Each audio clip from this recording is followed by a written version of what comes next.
दोस्तों, अगर आपके भी फेसबुक के अंदर स्टोरी में जो आवाज़ नहीं आती है, इस प्रॉब्लम को आप लोग कैसे ठीक करेंगे आज की इस वीडियो में हम जानेंगे।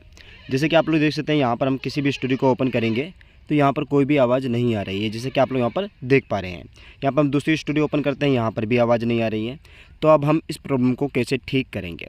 सबसे पहले आपको यहाँ से बैक करना है और यहाँ पर आपको आना है अपने मोबाइल की सेटिंग में। जैसे आप मोबाइल की सेटिंग में आते हैं, आपको इस तरह का पेज मिलेगा। अबाउट पे क्लिक करके ऐप्स पे क्लिक करके आपको ऐप मैनेजमेंट पे आना है और यहाँ पर आपको जो भी आपकी फेसबुक एप्लीकेशन दिखाई दे जहाँ पर भी, वहाँ पर आपको ओपन कर लेना है। फिलहाल आप देख सकते हैं हमारी फेसबुक एप्लीकेशन हमें नहीं मिल रही, तो हम सर्च कर लेते हैं।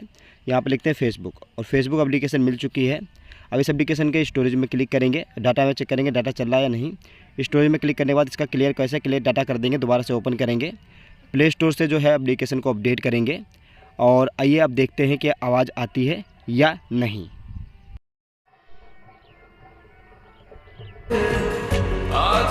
एनर्जी ड्रिंक्स क्योंकि